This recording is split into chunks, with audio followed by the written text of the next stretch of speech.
want it always, always.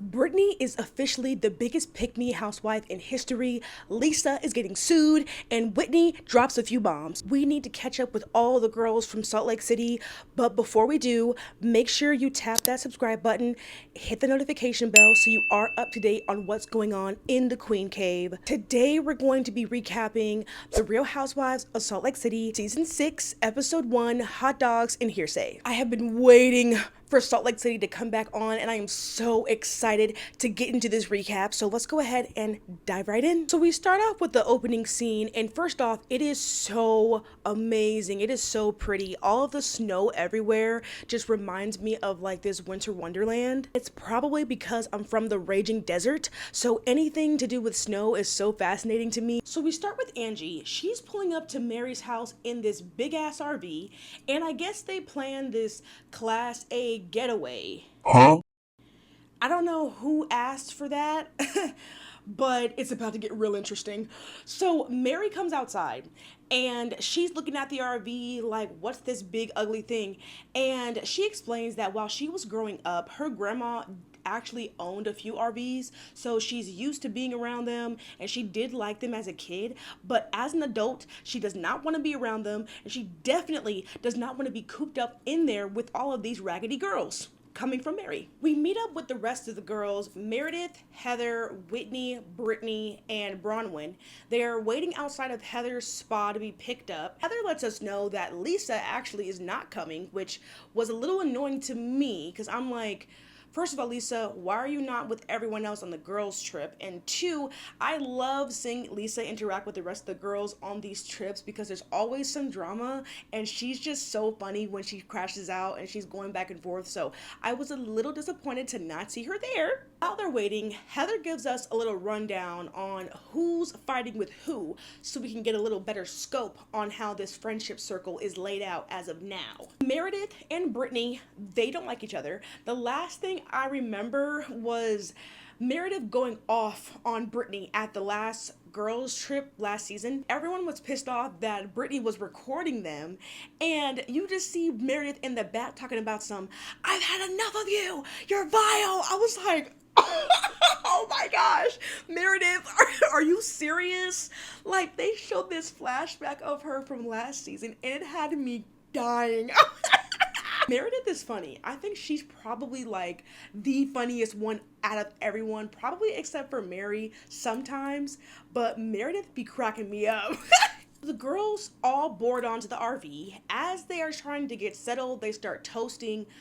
Out of nowhere, this SWAT team like swarms the RV, and immediately I got deja vu thinking about when Jen Shah was being looked for by the feds, and they surrounded the bus. At that point, she had gotten away already. She ran off, but it reminded me of that. So I'm thinking like, what's going on?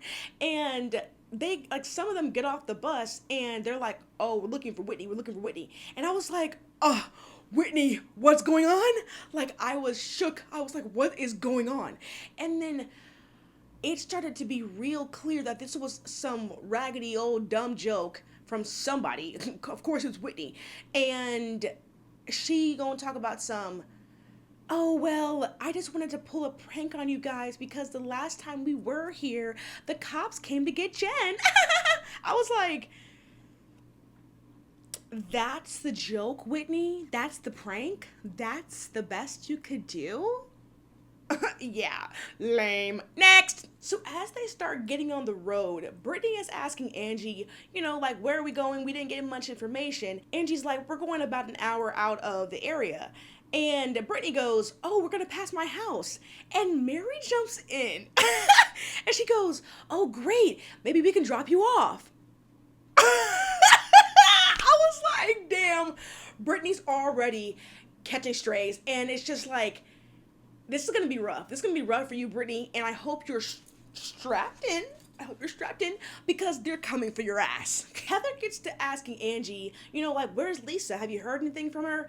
And Angie tries to play it off and she goes, well, I don't really know. She wasn't too clear. She said something about a business thing. And we get a flashback of Angie on the phone with Lisa.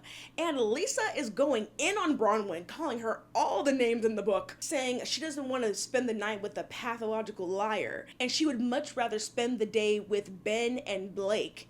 And then she tries to gloat talking about I'm going to be spending the day with Ben Affleck. You'll be with Bronwyn. And I was like, Lisa, I don't know if you thought you ate with that one, but if we're going to be so for real, this whole I think I'm better than people act that you do is not cute. Like, you trying to act like Bronwyn is beneath you, because that's what I got from that comment. And it definitely did not land in any way. If you thought that was like some kind of snarky shade or whatever it was definitely feeling more of like, I'm shitting on you and I'm better than you and you have to stay down there with like the likes of Bronwyn while I'm up here with Ben Affleck, quote. And I'm just like, that wasn't it, Lisa, at all. Nobody is jealous of you being with Blake Lively and Ben Affleck. Like, let's be so for real. Whitney joins in and she starts to speculate why Lisa would skip the girls' trip because of a business trip she had planned. And in comes ass muncher Brittany and she tries to defend Lisa as if they're just such good friends all of a sudden. And she tells Whitney, you should be much more worried about your failing business than talking about Lisa. And this fires up Whitney bad. She says to Brittany, well, what do you do for money? Suck Jared's dick? Damn! That part had me gagging. I was at work. I was like, oh my gosh. Whitney, are you for real? Like, again, Brittany, I hope you're strapped in. Get your buckle on, girl, because they are coming for your ass.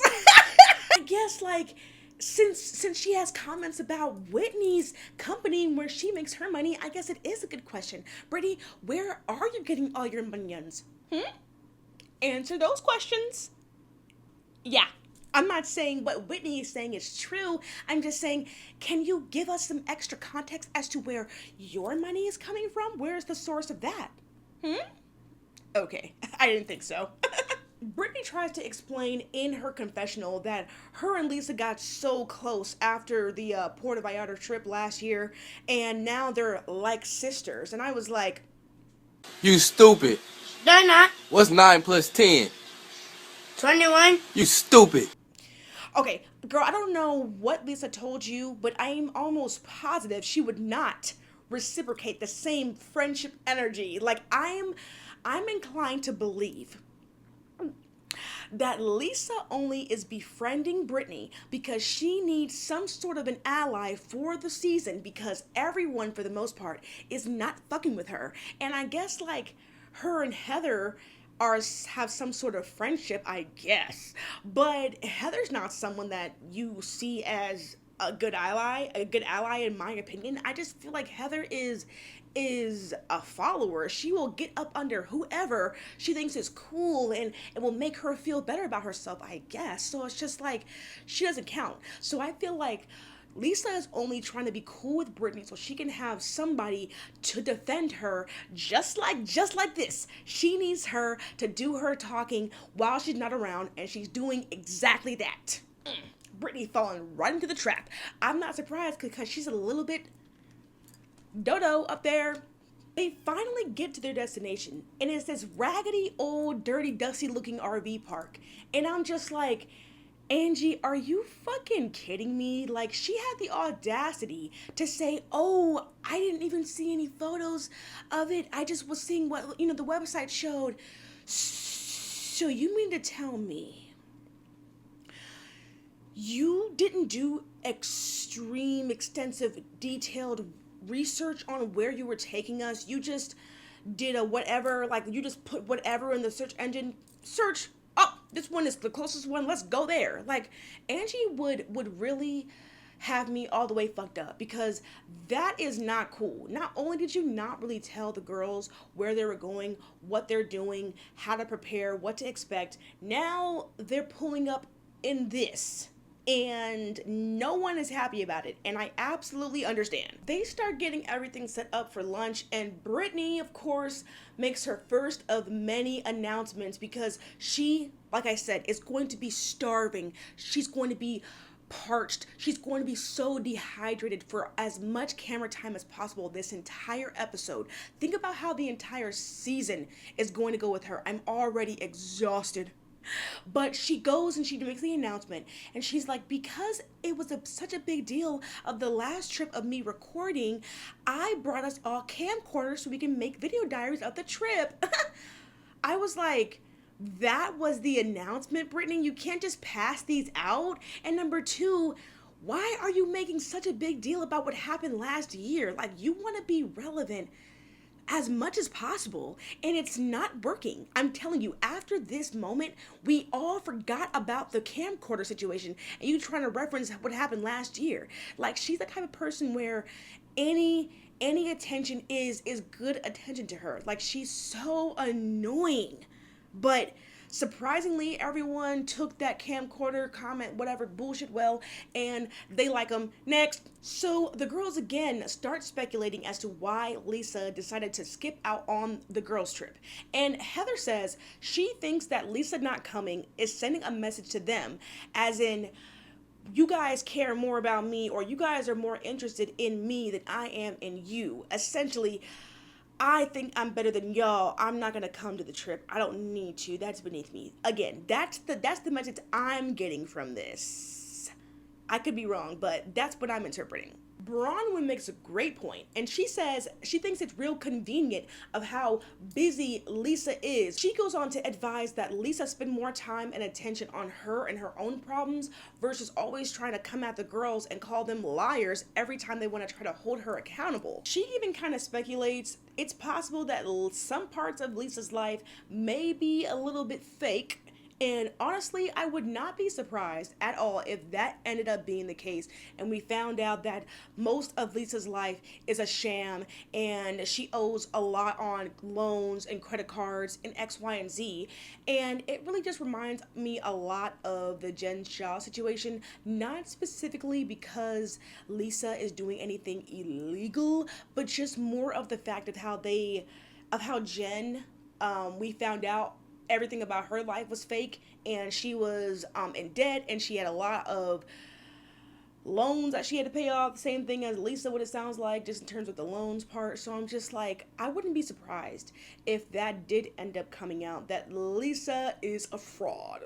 Mary points out the fact that Lisa is very quick to be in all the girls' business, judge them, talk all that shit on them, but when they try to ask her about her business, she's real tight-lipped and she's on mute. Bronwyn then exposes that Lisa and John have 5 different lawsuits pending against them for unpaid loans of over $400,000. And I was like, oh, you're in steep, Lisa. Heather tries to act dumb, saying she doesn't know anything about these headlines, this news about Lisa.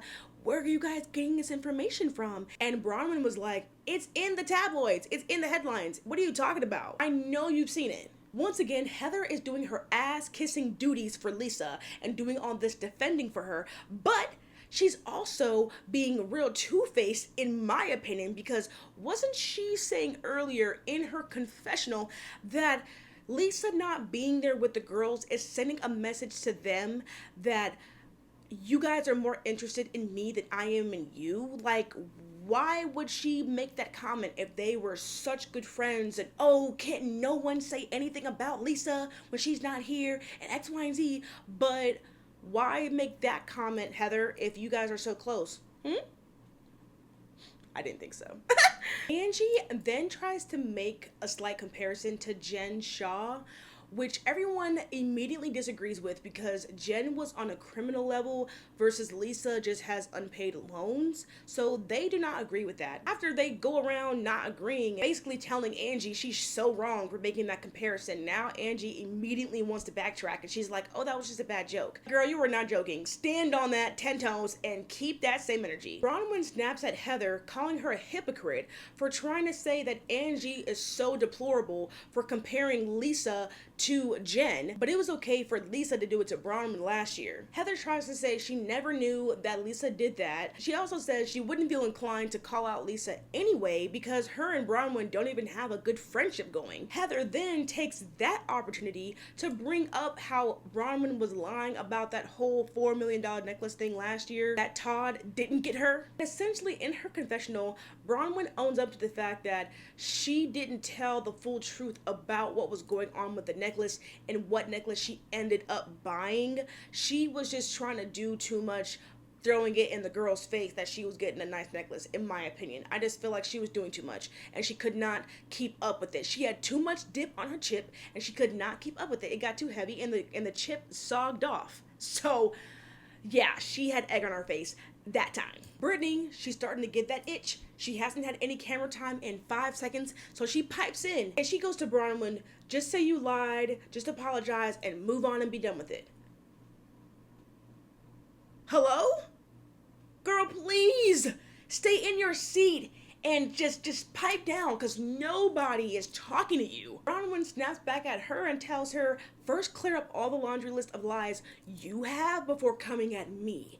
And of course, Brittany gets all silent because she has nothing else to say. Angie then cuts in and she says Lisa's always the one planting all this information about all of the girls. With Angie, Lisa said that Sean does circle jerks, Meredith is a pill popper, Mary caused religious trauma for one of her former church members, and he gave her $300,000 that he mortgaged from his house. All the disparaging comments she made about Whitney's business. Heather was a floozy in college. Bronwyn's jeweler called her up to tell her that Bronwyn did not purchase any of the jewelry. Angie then says she understands why Bronwyn would bring up the lawsuit information from Lisa because of all of the things Lisa has said about her and everyone else, and once again jumps in Heather trying to defend Lisa. And Angie says that she's going to tell Lisa she did bring this up in front of everyone and they did have this conversation. Heather says, oh well, tell her I wasn't here then. What?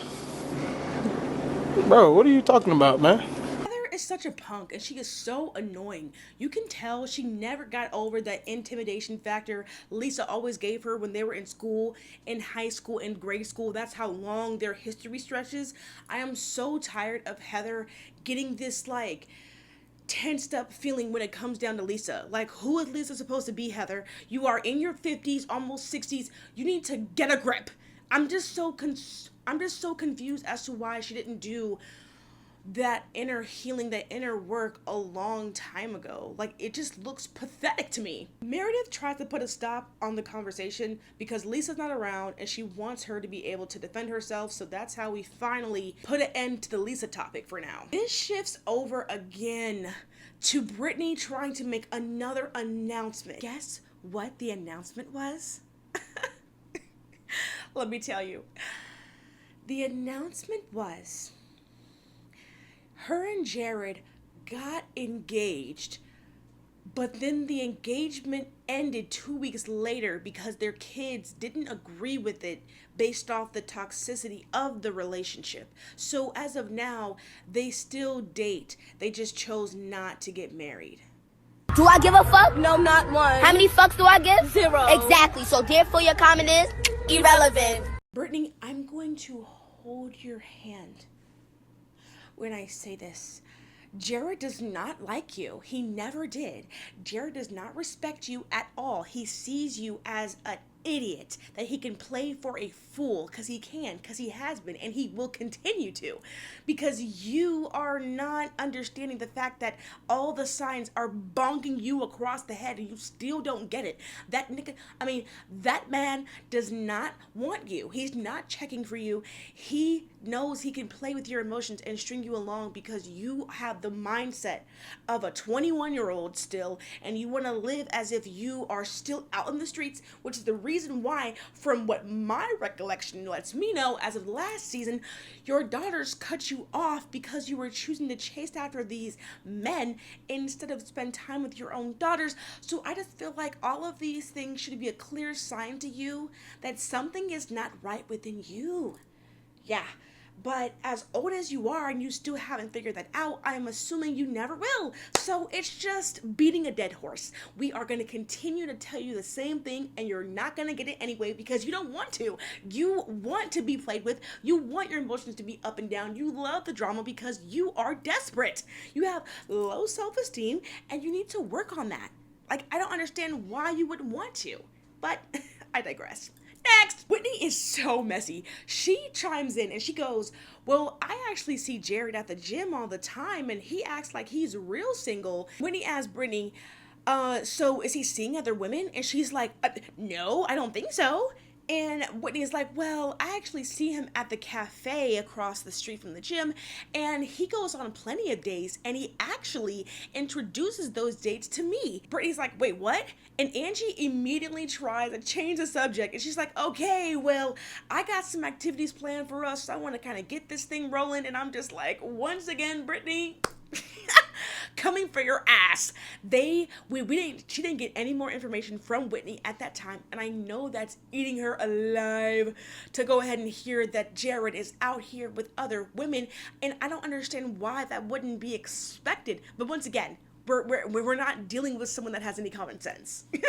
So anyway, Angie tells the girls she had fishing planned and kayaking planned, and she has them split up in two groups. We have Whitney, Heather, and Bronwyn. They are going kayaking. And then we have Mary, Meredith, and Brittany, and they're going fishing. So the girls separate so they can go do their activities. We go over to Whitney, Heather, and Bronwyn for kayaking. And Whitney makes Heather and Bronwyn get in the same kayaks so they can be forced to talk out their issues. And once they get out on the water, they start doing a little more kikiing. They get more comfortable with each other, trying to navigate how to row. They keep getting smashed into these rocks. I thought it was pretty funny. But overall, it seemed like they were having a good time bonding, so their interaction was going pretty good. And then we get to the other girls fishing. Meredith is asking one of the guides, like, how long would it take for us to catch a fish? Like 5 hours, 5 minutes? And Mary chimes in and she goes, I don't really want to catch any fish. Like, I'm going to be scared and I want to release them back. She says she is afraid the fish is going to suffocate because it doesn't have any air from the water.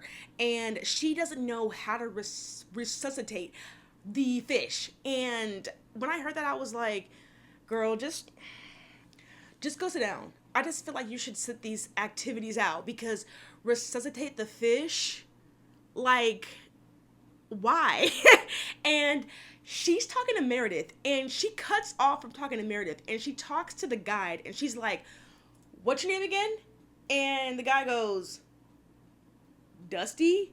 And Mary goes, Gusty? Mary, please be fucking for real. Gusty? Like, you know damn well that man said Dusty. She keeps talking about how she would revive the fish and she would want to do whatever she could to save it. And Dusty looks at Mary for a second and then he goes to Meredith. He goes, yeah, we can't do that. Back to Whitney, Bronwyn, and Heather. And Heather is asking one of their guides if he knows about the legend of Molly Sanderson, what's the name? Sorensen, my bad. And the guide is like, yeah, we've had some weird events happen out here and people go missing and X, Y, and Z, so just be careful. And Heather does this whole thing the rest of the episode trying to hype this whole myth up. And she explains this. When she was in college, she was told about this Molly Sorensen thing.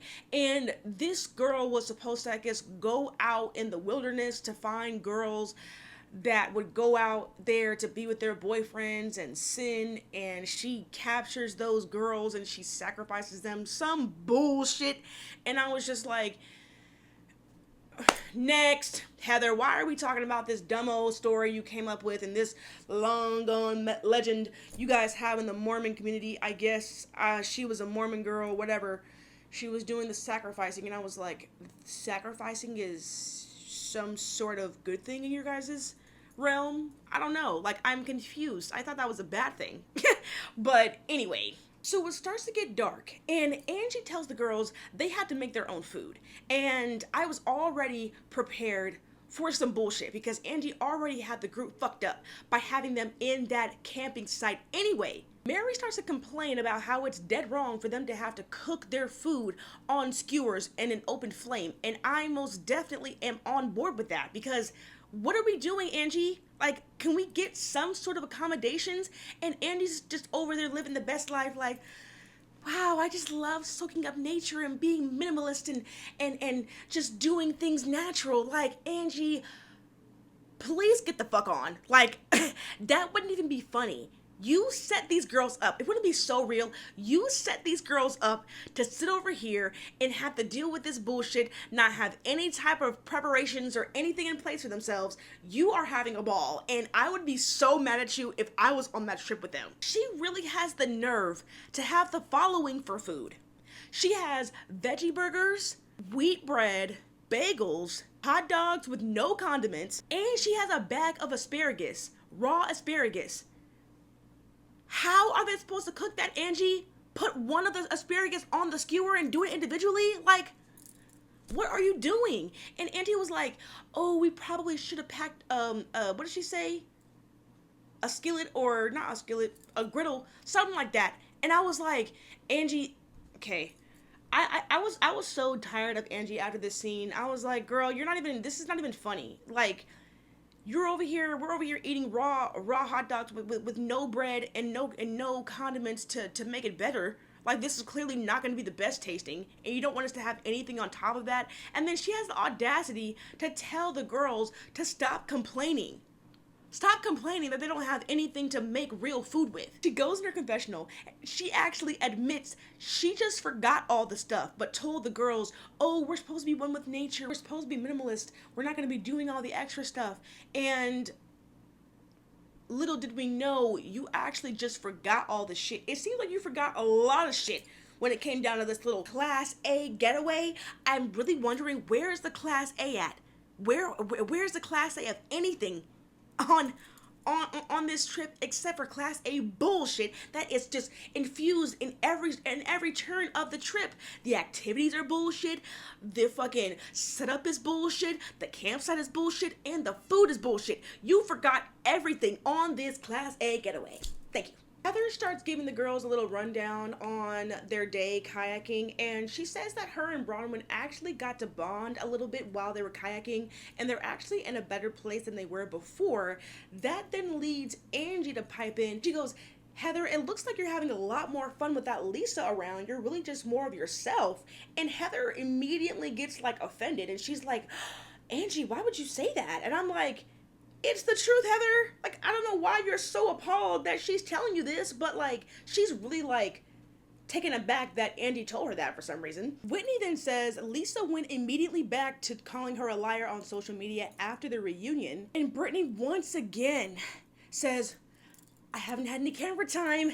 Come over here to me. And she cuts in and she says, Whitney, I still don't appreciate that comment you made about me sucking Jared's dick. And Whitney fires back and she goes, I only said that because you were coming at me and my business for no reason. She says she's not proud of that comment she made to Brittany and she tries to apologize. She then drops the bomb that her business completely failed and flopped, and because Justin went all in with her, now they have nothing, and she feels completely defeated because all these people depended on her. She had to fire all of her staff, and now she's just trying to figure out a way to get back on her feet. Honestly, I can't even say I really feel bad for Whitney because I just see her as a Jezebel. I just cannot get past the fact that Whitney stole her husband Justin from Justin's ex-wife while they were married. She came in as the mistress, and I believe the story was she was working under Justin. I think she was a receptionist or an assistant, some type of cliche office romance bullshit they were caught up in. And Whitney, from what I remember, like, didn't have any like remorse over that. She was kind of just like a, oh well, he married me, so I won. And I'm just like, yeah, I don't feel bad for anything that happens to Whitney. Like, karma comes in very many different ways, and it is attacking you, Whitney, so I guess lay in it. And as Whitney starts to get emotional, all the girls try to come around her, give her some support. They try to relate to her about some of their own business failures. And Brittany tries to go over there and she tries to hug Whitney, like right after they had that back and forth. And as Whitney is trying to explain to the girls how she's feeling like she has to put a wall up to protect herself.